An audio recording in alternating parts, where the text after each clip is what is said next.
Hello everyone, welcome back to my channel. আমি রিমি আর আজকে এসে গেছি তোমাদের সাথে আরও একটা নতুন ব্লগ ভিডিও নিয়ে। আজকে রথযাত্রা, তোমরা সবাই জানো। সবাইকে প্রথমেই আমার তরফ থেকে শুভ রথযাত্রা। তোমরা সবাই আজকের দিনটা খুব ভালো করে কাটাও। আর আমি আজকের দিনটা কিভাবে কাটিয়েছি সেটাই আজকে এই ব্লগ ভিডিওতে বলবো আর দেখাবো অবশ্যই।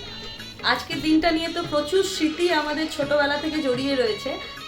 ছোটবেলায় আমরা রথ দেখতে যেতাম, রথের দড়ি টানতাম, সব সময় বাবা নিয়ে যেত, রথের দড়ি টানাতো, বলতো জোরে দড়িটা টান, তাহলে ঠাকুর অনেক ভালো করে আশীর্বাদ দেবে। তো এই সমস্ত আমরা ছোটবেলা থেকে দেখে এসেছি। আমাদের ওখানে মেলা হতো, বাবা প্রত্যেকবার রথের মেলায় নিয়ে যেত। পড়াশোনা করতে দুপুরবেলায় বসে যেতাম যাতে বিকেলবেলায় রথের মেলায় নিয়ে যায়। আর এখন তো যা প্যান্ডামিক সিচুয়েশান, মেলা বসছেও না, কিছু না। আমরা বাড়িতেই ছোট্ট করে একটু রথ উৎসব পালন করেছি। তারপর একটা ছোট একটা রথ বানিয়েছি খুব তাড়াতাড়ি। আজকে সকালে উঠে ইচ্ছে হলো যে প্রথমবার বানালাম। আমার বাড়িতে তো জগন্নাথ দেবের পুজো হয়ই অবশ্যই, কিন্তু কখনো রথ বানানো হয় না। আমার ছেলে যেহেতু এই প্রথম বছর রথ, আমি ভাবলাম না, বাচ্চারা এইসব খুব পছন্দ করে, তো ও যেহেতু বাইরে গিয়ে রথ টানতে পারবে না এই প্যান্ডামিক সিচুয়েশানে, তো তাই জন্য বাড়িতে একটা ছোট্ট করে একটা রথ বানিয়েছি আর ঠাকুরের পুজো করেছি। কিভাবে সমস্ত পুজো করলাম, কি কি প্রসাদ দিয়েছি, একটা পুরীর মহাভোগ বানিয়েছি, যেটার আমি রেসিপি আজকে তোমাদেরকে দেখাবো।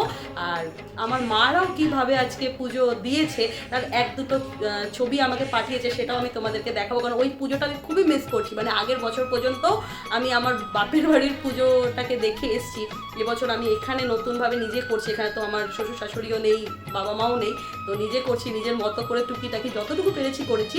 আশা করি তোমাদের এই ব্লগ ভিডিওটা দেখতে খুবই ভালো লাগবে। চলো আমরা দেখে নিই। এখানে প্রথমেই আমি শুকনো খোলায় মুগ ডালটাকে ভেজে নিচ্ছি। এবার আমি ডাল আর চালটাকে ধুয়ে নিলাম। এই কাপের আমি হাফ কাপ ডাল নিয়েছি, মুগ ডাল, আর 1 কাপ নিয়েছি চাল। এবার কড়াইয়ের মধ্যে আমি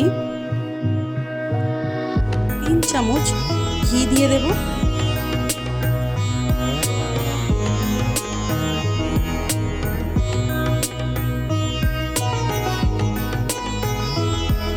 ঘিটা একটু গরম হয়ে যাবার পরেই আমি এতে দিয়ে দেব তেজপাতা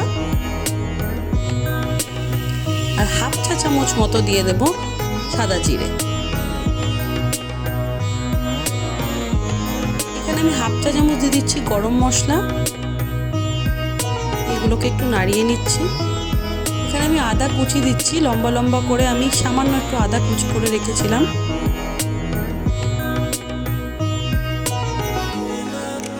আর এখানে আমি সামান্য ড্রাই ফ্রুটস দিয়ে দিচ্ছি। ড্রাই ফ্রুটসটা অ্যাকচুয়ালি অপশনাল, এটা মহাভোগে দেওয়া হয় না, নারকোল কোড়া দেওয়া হয়। আমার কাছে নারকোল কোড়া ছিল না, তাই আমি ড্রাই ফ্রুটস একটু অ্যাড করে দিয়েছি।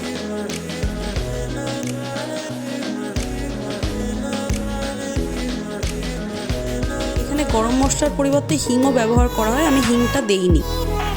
এবার আমি চাল ডালগুলোকে দিয়ে দিচ্ছি।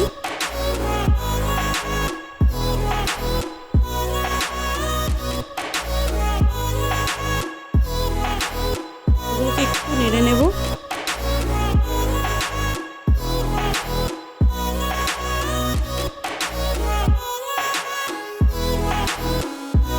এবার আমি এর মধ্যে ওই সেম কাপে 3 কাপ জল দিয়ে দেব। যেহেতু চাল ডাল মিলিয়ে 1.5 কাপ ছিল, তার ডাবল জল দিতে হবে, তার জন্য আমি 3 কাপ জল দিয়ে দিচ্ছি।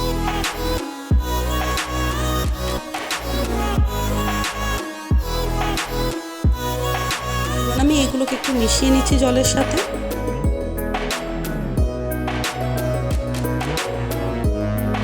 তারপর এর মধ্যে আমি হাফ চা চামচ মতো দিয়ে দিলাম নুন, 1 চা চামচ মতো দিয়ে দিচ্ছি চিনি। তারপর সবগুলো উপকরণকে ভালো করে নাড়িয়ে নিচ্ছি। এবার আমি 10 মিনিটের জন্য এটাকে ঢাকা দিয়ে রান্না হতে দেব, অনেকটা পোলাওয়ের মতো।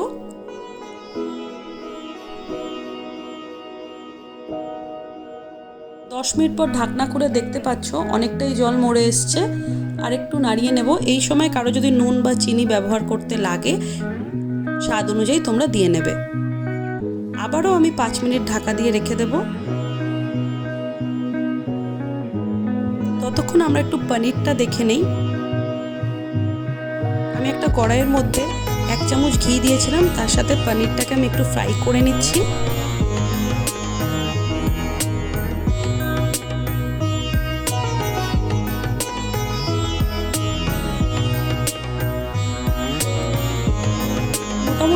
প্রায় হয়েই এসছে।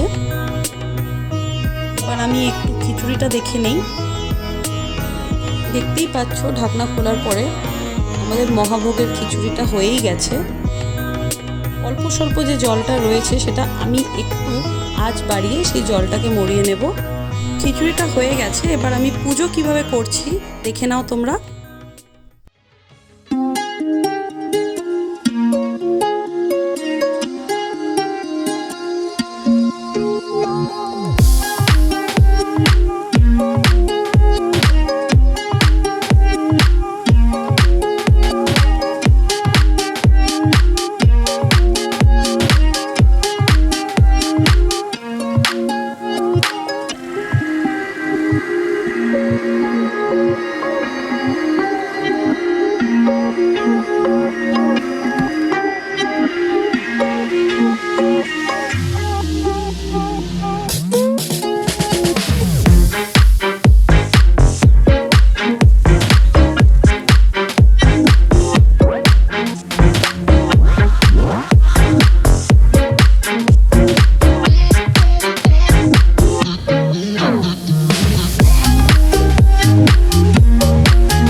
তো সবাই দেখেই ফেললে এইভাবে আমরা আনন্দ করেছি আর রথ উৎসব পালন করেছি আজকে। এখন জাস্ট আমি পুজো দিয়ে আসলাম, এসে তোমাদের সাথে কথা বলতে বসেছিলাম, তো হয়ে গেল। এখন আমি প্রসাদ গ্রহণ করব আর একটু এই ভিডিও এডিট করে তোমাদেরকে আজকেই ভিডিওটা দিয়ে দেবো। যাই হোক, নেক্সট আরও একটা ব্লগ ভিডিও নিয়ে আবারও আসছি তোমাদের কাছে, অপেক্ষায় থেকো please. Thank you for watching my video.